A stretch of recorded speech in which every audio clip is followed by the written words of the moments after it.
raise an awareness sa nangyari sa akin kanina sa Butuan Airport. So, around 5 o'clock a.m., nag-check-in kami. And while in the counter, so, nagkaroon kami ng excess baggage. So, we have to pay. And then, nasa kanila yung passport namin kasi nga magbibigyan na kami ng boarding pass.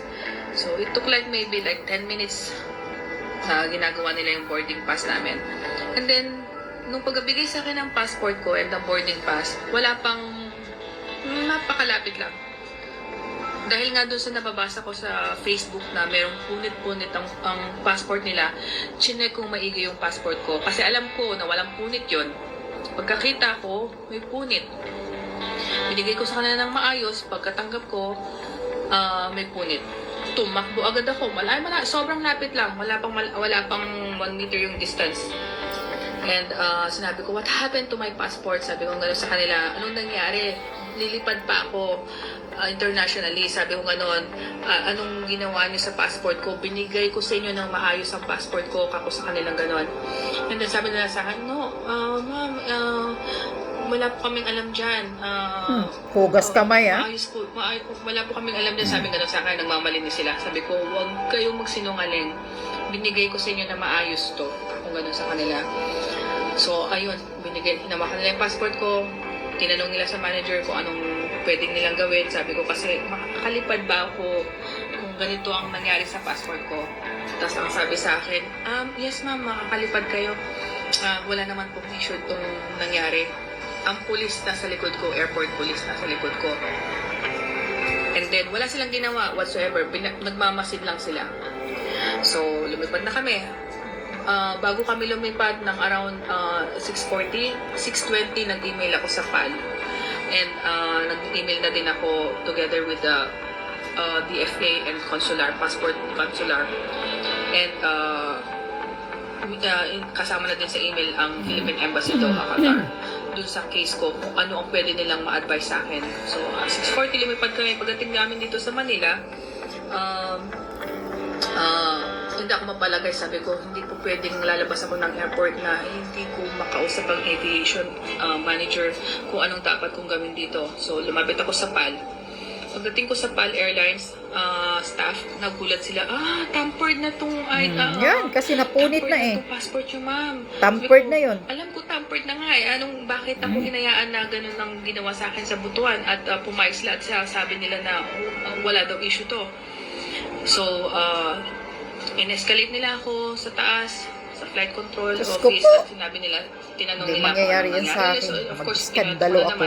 And then, ang sabi nila sa akin is, nagtaka sila sa Butuan, bakit lumipad ako ng walang incident report? Sabi ko, yan. naman po pwedeng bigyan niyo ako ng anything na papel na mapagpapatunay na malinis ako at itong nangyari na to is kasalanan ng check-in counter. Sabi sa akin, dapat ma'am sa Butuan pa lang ginawa na yon. So note, hindi ginawa ng Butuan Airport yun. Hindi nila ginawa yung case ko. Hinayaan lang ako ng airport police na magkaroon ng ganong issue. And then, thank God, at nag-email agad ako. So, may timestamp ako sa nangyari. And, sabi nila sa akin dito is, hope for the best na hindi naman siya maging issue. And, hayaan ako sa immigration na lumipad dahil total meron naman akong resident ID. So, ngayon, ang masasabi ko lang dito sa nangyari sa akin is yung nababasa natin sa Facebook, totoo pala yon.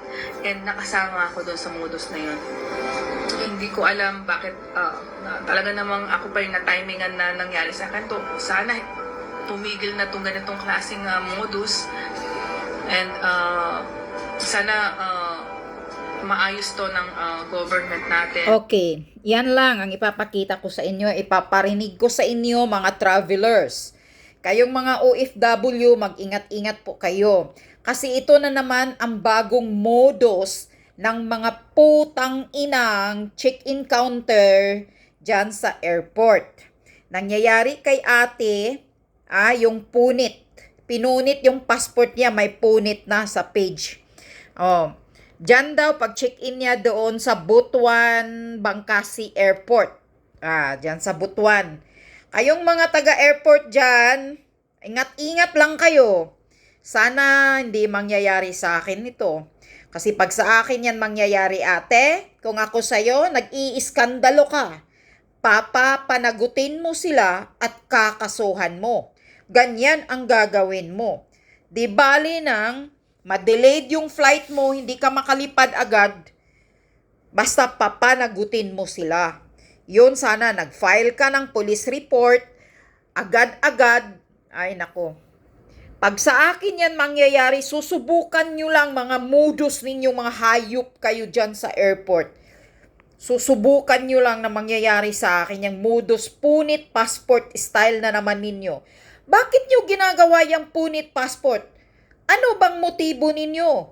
Bakit pinupunit ninyo yung passport ng pasahero? Ha? Para magkapera kayo? Para madidelay yung flight niya at magkapera kayo pag makipag-negotiate siya sa inyo? Putang ina kayo, wala na kayong nagawa. Kundi mga kalukuhan dyan sa airport na yan. Ha? Itigil nyo yan dyan, Butuan Airport, Bangkasi, ha? Itigil-tigil nyo yung modus ninyo, mga hayop kayo, ha? Wala na kayong maaayos na ginagawa. Tigil nyo yung modus ninyo. Huwag kayong susunod sa style sa NAIA Airport sa Manila na laglag bala, modus ng punit passport. Yan. Kaya kayo, mga travelers, kung saan man kayo pupunta, ito lang po ang advice ko sa inyo.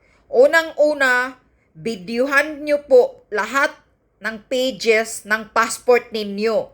Picturean nyo para mayroon kayong ebidensya in case pag mag-check-in kayo, bago kayo mag-check-in ha, picturean nyo, i-video nyo yung passport ninyo para talagang makita na walang punit.